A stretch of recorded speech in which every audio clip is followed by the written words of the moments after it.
Hello दोस्तों, welcome to our channel Tech Ventures Pathshala. थोड़ी पढ़ाई भी ज़रूरी है क्योंकि घर वाले मार्क्स देखते हैं ब्रो।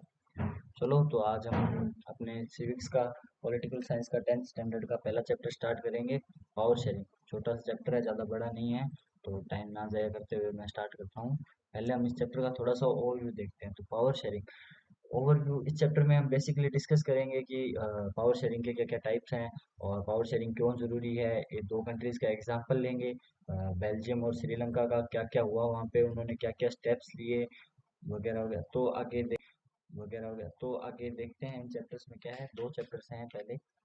तो with this chapter we resume the tour of democracy that we started last year. We noted last year that in a democracy all power does not rest with one organs of the government. An intelligent sharing of power among legislature, executive and judiciary is very important to the design of a democracy. In this and the next two chapters, we carry this idea of power sharing forward. We start with two stories and from Belgium and Sri Lanka. Both these stories are about how democracies handle demands of power sharing. The stories yield some general conclusions about the need of power sharing in democracy. This allows us to discuss various forms of power sharing that will be taken up in the following two chapters. तो दो chapters में power sharing के बारे में discussion है और democracy के बारे में बताया गया है। डेमोक्रेसी में क्या इंपॉर्टेंस है पावर शेयरिंग की, पावर शेयरिंग किन किन के बीच में होता है, क्या क्या फॉर्म्स होती है, यही सब डिस्कस करेंगे। तो चलो जल्दी से स्टार्ट करते हैं। बेल्जियम एंड श्रीलंका पहला टॉपिक है। तो इसमें एक वर्ड है एथनिक कंपोजिशन। तो एथनिक का मतलब क्या होता है? एथनिक का मतलब होता है a social division based on shared culture. People belonging to the same ethnic group believes in their common descent because of similarities of physical types of or of culture or both. तो एक social division होता है किसके base पे? Shared culture. वो अपना एक culture share करते हैं। जैसे एक हम एथनिक ग्रुप बांटे तो एक राजस्थान का अलग कल्चर है, हम रीजन के हिसाब से एथनिक ग्रुप बांट सकते हैं। हम रिलीजन के बेस पे एथनिक ग्रुप बांट सकते हैं। ठीक है, तो वो क्या अपने एक कल्चर में, अपने एक बिलीव्स में, सिमिलरिटी में, उनका सिमिलरिटी कुछ भी टाइप की हो सकती है, फिजिकल टाइप की हो सकती है, कल्चरल टाइप की हो सकती है, वगैरह वगैरह। तो वो उसमें बिलीव करते हैं, तो वो क्या एक ग्रुप बन जाता है, एथनिक ग्रुप बन जाता है। जरूरी नहीं है ये हमेशा रिलीजन और नेशनैलिटी पर हो, पर होता है रैशनल नेशनैलिटी और रिलीजन के बेसिस पे भी एथनिक ग्रुप्स बनते हैं। और भी बहुत सारे कारण होते हैं, जैसे लैंग्वेज के बेसिस पे बनता है और रीजन के बेसिस पे बन जाता है। तो आपको एथनिक का मतलब समझ आ गया होगा, इसमें चैप्टर में यूज होगा। बहुत ही बढ़िया वर्ड है। Belgium is a small country in Europe. तो पहले हम बेल्जियम की कहानी स्टार्ट करते हैं। Smaller in area than the state of Haryana. Haryana से भी छोटा स्टेट है और लमसम 1 करोड़ के आसपास इसकी पॉपुलेशन है, हरियाणा से आधी। और अब इसके बॉर्डर से शेयर करता है, बॉर्डर करता है फ्रांस के साथ में, करता है नीदरलैंड के साथ में, करता है जर्मनी के साथ में, करता है लग्जमबर्ग के साथ में करता है। आप अपने मैप में देख सकते हैं, यहाँ पे टॉप में साइड में एक मैप दिया हुआ है। इसमें आप देख सकते हैं बॉर्डर जो वाइट में है ये है बेल्जियम, और इसके साइड में आप चार कंट्रीज देख सकते हैं। तो इसमें क्या है कि ये है फ्रांस, लग्जमबर्ग, जर्मनी और ऊपर है the Netherlands.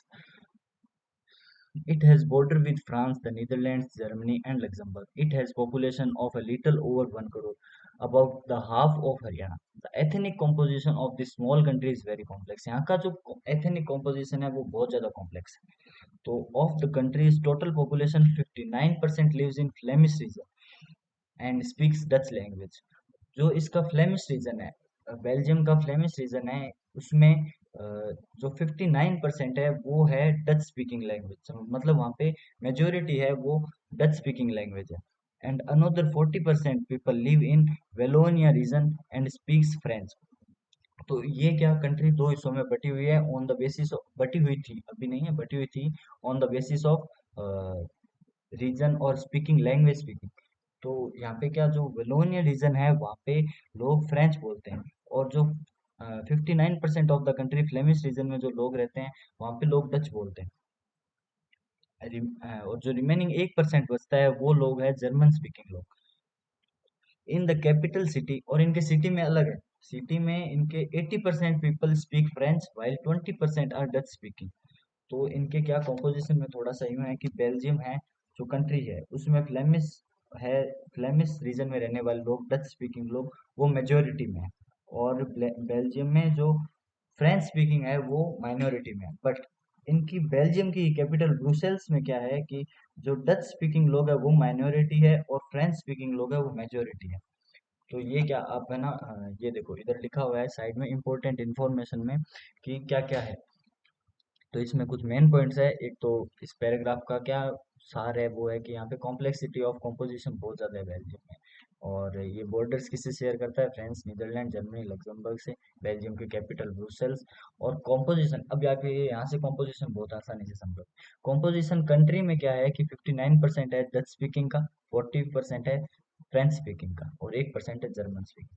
But capital Brussels में, कैपिटल में क्या कंपोजिशन है? 80% है फ्रेंच स्पीकिंग और 20% है डच स्पीकिंग। तो इनमें क्या वाइस वर्सा है? जो कैपिटल में मेजोरिटी है वो कंट्री में माइनॉरिटी है, जो कंट्री में माइनॉरिटी है वो कैपिटल में मेजोरिटी है।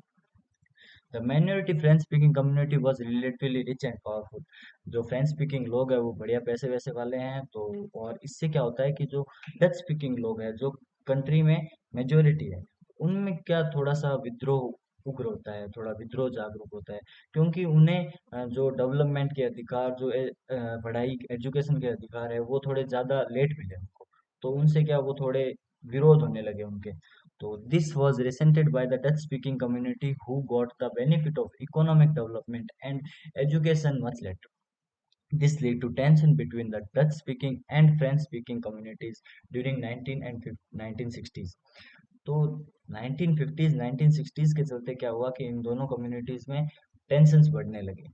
और this tension between the communities was more acute in Brussels. और जो कैपिटल थी ब्रुसेल्स, वहाँ पे तो ये बहुत ज़्यादा थी, क्योंकि वहाँ पे एक स्पेशल प्रॉब्लम फेस कर रहा था ब्रुसेल्स। स्पेशल प्रॉब्लम क्या थी कि जो डच स्पीकिंग पीपल थे जो कंट्री में मेजोरिटी में थे वो वहाँ पे माइनॉरिटी में थे। और जो फ्रेंच स्पीकिंग जो वहाँ पे कंट्री में माइनॉरिटी में थे, वो जो कैपिटल थी बेल्जियम की ब्रुसेल्स, वहाँ पे मेजोरिटी में थे। तो इसमें भी दो ही पॉइंट है आपको कि माइनॉरिटी फ्रेंच स्पीकिंग पीपल थे वो रिच एंड पावरफुल थे। और टेंशन कब अकर हुई? 1950 60s में जाके टेंशन से कस। अब यही सेम कहानी हम एक और कंट्री में देख सकते हैं। Based on the speaking of language, जो वहाँ पे लोगों के बीच में तनाव पैदा होता है, वो क्या स्टेप्स लेते हैं, वो भी हम एक और कंट्री में देखते हैं। वो है श्रीलंका। श्रीलंका हमारे पास की कंट्री है। तो जियोग्राफी लोकेशन तो आप जानते ही होंगे, आइलैंड कंट्री है। और अपने इंडिया के साउथर्न पार्ट से थोड़ा सा ही दूर है, सात समंदर पार श्रीलंका है। तो let us compare this to the situation in another country. Sri Lanka is an island nation just a few kilometers off the southern coast of Tamil Nadu. It has about 2 crore people, about the same in Haryana. Haryana जितनी population है और हरियाणा जितना state है lump sum. Like other nations in the South Asian region, Sri Lanka has a diverse population. The major social groups are Sinhala speakers 74% and Tamil speakers 18%. तो Asia के lump sum regions में अलग अलग लैंग्वेज डाइवर्सिटी बहुत ज़्यादा है। तो इंडिया की तरह श्रीलंका में भी बहुत ज़्यादा डाइवर्सिटी है। तो यहाँ पे मेजर जो ग्रुप्स हैं वो है, एक तो सिन्हाला स्पीकर्स जो 74% है, और एक है तमिल स्पीकर जो है 18%। Among Tamils there are two sub groups. Tamil native of the country are called Sri Lankan Tamils, 13%, and the rest whose forefathers come from India as plantation workers during the colonial period are called Indian Tamils. तो जो 13% तमिल है, तो उनमें भी दो सब groups है। तो पहला सब ग्रुप है श्रीलंकन तमिल्स जो वहाँ के नेटिव लोग थे, तो वो है श्रीलंकन तमिल्स। और दूसरा है कॉलोनियल रूल के टाइम क्या होता था कि जो अंग्रेज थे वो यहाँ से इंडिया से लोगों को as a worker, plantation worker दूसरी जगह लेके चले जाते थे। तो वहाँ पे क्या श्रीलंका में लेके गए तो वहाँ पे लोग रहने लग गए। जैसे जैसे दोनों देश आजाद हुए तो वो क्या हुआ कि लोग वहीं पे ही रहने लग गए। उनके आगे आगे पीढ़ियां दर पीढ़ियां चलती गई। तो आज जो इंडियंस तमिल्स हैं वो है उन प्लांटेशंस के आगे वाले ऑफस्प्रिंग है। और जो एक है श्रीलंकन तमिल्स। तो as you can see from the map, the Sri Lankan Tamils are concentrated in the north and east of the country. जो श्रीलंकन तमिल्स है वो नॉर्थ और ईस्ट में है। जैसे आप देख सकते हैं रेड वाला एरिया है जो वो नॉर्थ ईस्टर्न रीजन में, ये सारे श्रीलंकन तमिल्स हैं। Most of the Sinhala speaking are the Buddhist, और जो बुद्धिस्ट जो सिन्हाला स्पीकिंग थे वो बुद्धिस्ट कम्युनिटी से बिलोंग करते हैं, और जो तमिलियंस है वो हिंदू और मुस्लिम्स हैं। देर आर अबाउट 7% क्रिश्चियंस और 7% क्रिश्चियन भी है। तो देख सकते हो आप कितनी डाइवर्सिटी है कंट्री में। और हु जो क्रिश्चियंस है वो तमिल और सिन्हाला दोनों ही बोलते हैं। तो just imagine what could happen in this situation like this. In Belgium, the Dutch community could take advantage of its numeric majority and force its will on French and German-speaking population. This could push the conflict among communities further. This could lead to a very messy partitions of the country. Both the sides could claim control over Brussels. In Sri Lanka, the Sinhala community enjoyed even a bigger majority and could impose its will on the entire country. Now let us look at what happened in both the countries. तो आपने जो Belgium में situation देखी थी उसमें तो क्या था कि मेजोरिटी थी डच स्पीकिंग के पास कंट्री में, और पर वो माइनॉरिटी थी कैपिटल में। और वहाँ पे क्या मेजोरिटी और माइनॉरिटी में बहुत ज़्यादा फर्क नहीं था। जो डच स्पीकिंग थी वो 59% थी और जो फ्रेंच स्पीकिंग थी वो 40% थी। बट अगर आप श्रीलंका में देखोगे तो केस थोड़ा सा अलग है। श्रीलंका में 74% सिन्हाला स्पीकर्स है और 13% तमिल स्पीकर्स है। तो इनमें देखो आप कितना बड़ा गैप।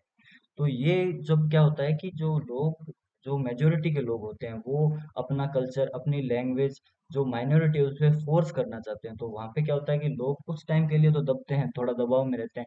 पर जब बहुत ज़्यादा उनका वो हो जाता है तो फिर वो क्या रिवोल्यूशनरीज आते हैं आगे, उनके अंदर एक रिवोल्यूशन की भावना जागती है।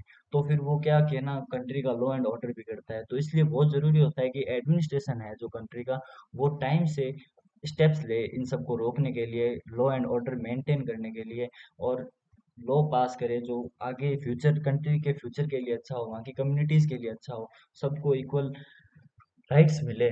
और डेमोक्रेसी तो है, मतलब जैसे अब इंडिया में डेमोक्रेसी है तो हमारे यहाँ पे सारे रिलीजन एक बराबर है। कोई भी कंट्री का नेशनल रिलीजन नहीं है, नेशनल लैंग्वेज नहीं है। तो यहाँ पे क्या कि श्रीलंका में थोड़ी सिचुएशन अलग है। यहाँ पे आप नीचे देखो इंपॉर्टेंट इन्फॉर्मेशन में सिन्हाला स्पीकर 74% है और तमिल स्पीकर 18% है। तो आगे देखते हैं आगे इनमें क्या होता है, आगे कंट्रीज क्या स्टेप्स लेती है, उनके क्या कॉन्सिक्वेंसेस होते हैं, और आगे कंट्रीज का क्या लॉ एंड ऑर्डर पास करते हैं ये लोग, क्या सिचुएशन बनती है। तो आगे है टॉपिक है मेजोरिटिज्म इन श्रीलंका।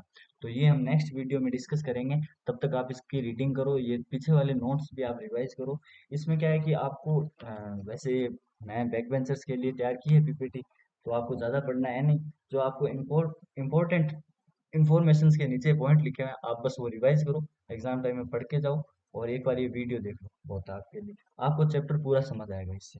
ठीक है, तो चैनल को सब्सक्राइब करें और वीडियो को शेयर करें क्योंकि ज्ञान बांटने से बढ़ता है। So thank you you all for last तक बनने रहने के लिए, और चलो बाय।